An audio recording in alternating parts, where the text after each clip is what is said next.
देखो अब क्या कहा जाता है से अगर एक ए बिंदु है और एक बी बिंदु है, ठीक है, और उसके कुछ कोऑर्डिनेट मान लीजिए से एक्स और वाई, यहाँ पे लिख दिया x1 और y1, यहाँ पे x2 और y2, दो कोऑर्डिनेट है दोनों बिंदु का।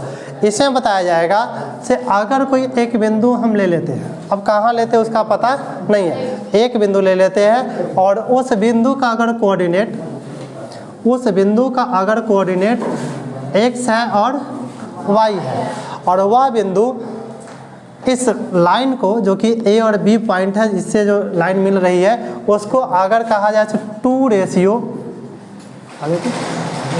m1 और m2 दो रेशियो में डिवाइड हो रहा है, m1 और m2 दो रेशियो में अगर डिवाइड हो रहा है तो बताइए से ये पॉइंट का वैल्यू कितना होगा, ठीक है। तो इसके लिए हम लोग उपयोग करते हैं विभाजन सूत्र। विभाजन सूत्र के लिए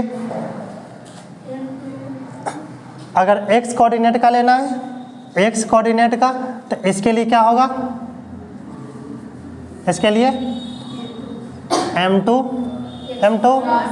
x1 plus m1 x2 by m1 plus m2, ठीक है, ये x कोऑर्डिनेट का है, ठीक।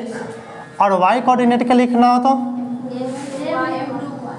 m2 y1 plus m1 y2 by m1 plus m2। अब फिर से यहाँ से देखेंगे x1 y1 xy x2 y2, और ये जो m1 m2 है वो क्या है, अनुपात है, m1 m2 अनुपात, अनुपात जो हमारा दिया गया है m1 रेशियो m2, ठीक है। इसका हम उपयोग करके किसी भी लाइन को किस रेशियो में कौन सा पॉइंट डिवाइड कर रहा है यानी विभाजित कर रहा है उस पॉइंट का हम निर्देशांक ज्ञात कर सकते हैं। कौन से फॉर्मूला का उपयोग करके, तो विभाजन सूत्र का, इसको नाम दिया गया है विभाजन सूत्र। अब एज फॉर एग्जांपल अगर हम इसको हटाकर एक क्वेश्चन बनाते हैं, पॉज कीजिए, क्वेश्चन को लिखा, तो हम लोगों के सामने क्वेश्चन है से उस बिंदु के निर्देशांक ज्ञात कीजिए जो बिंदु -1 7 और 4 3 को मिलाने वाली रेखा खंड को 2:3 के अनुपात में विभाजित करता है। अब यह क्वेश्चन आ गया। अब यहाँ पे क्या बताया गया से दो बिंदु हैं, चलिए मान लेते हैं ये क्या है, ए और ये बी। ए का निर्देशांक जो दे रखा है वह -1 और 7, और बी का निर्देशांक ले लेते हैं 4 और -3। इसमें कहा गया कि यहाँ पर कोई एक बिंदु है जिसका नहीं पता है, तो चलिए मान लेते हैं क्या चीज़, सी, और ये जो है बिंदु इसको किस अनुपात में डिवाइड करता है, 2:3 में। यानी अगर ये पूरा का पूरा लाइन 7 हो, पूरा का पूरा लाइन 7 अगर मान लिया जाए तो ये वाला हमारा 7 नहीं 5 मान लिया जाए, अगर पूरा का पूरा 5 मान लिया जाए तो ये वाला 3 होगा और ये वाला 2 होगा, ये वाला 3 और ये वाला 2। उसी प्रकार से अगर मान लिया जाए 10, तो 10 का मतलब हो गया कि ये वाला 6 होगा और ये वाला कितना होगा 4, ये वाला 6 और ये वाला 4। अनुपात का मतलब यही होता है कि ये वाला 6 और ये वाला 4 में चला जाएगा।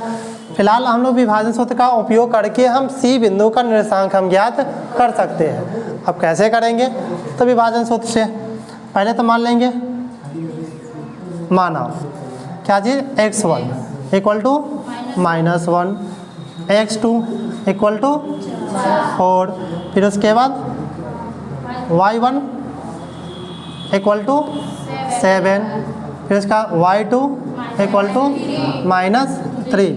हमारे पास अनुपात पहले से दे रखा है कितना, तो m1 ले लेते हैं 2 और m2 ले लेते हैं 3, ठीक है। अब इसका उपयोग कहाँ करना है हमें, विभाजन सूत्र में। अब ये कैसे होगा, तो आते हैं यहाँ लिखेंगे विभाजन सूत्र से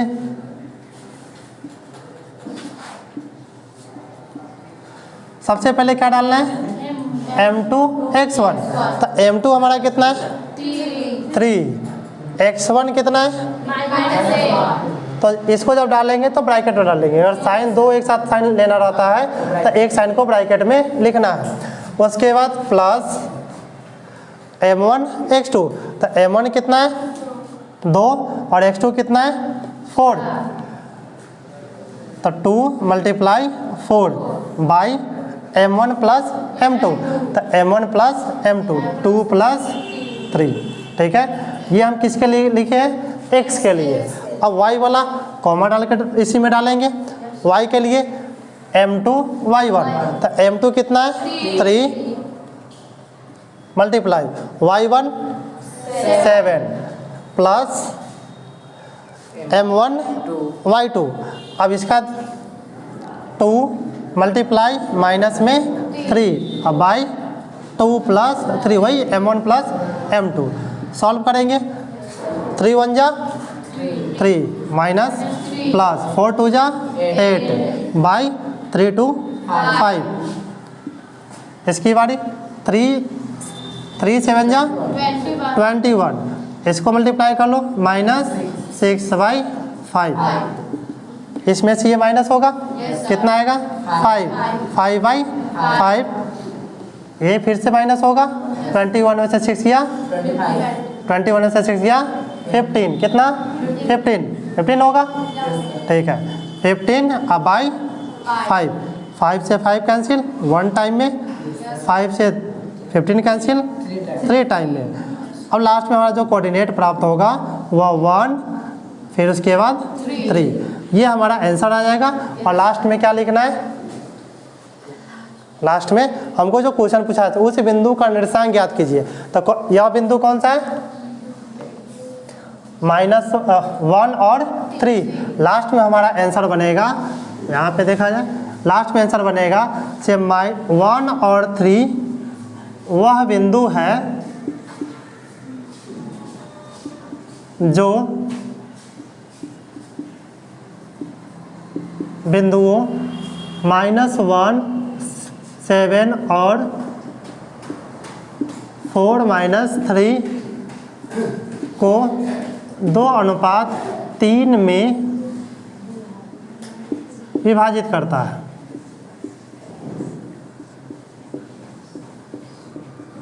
ठीक है, इस प्रकार से यह क्वेश्चन हमारा सॉल्व हुआ।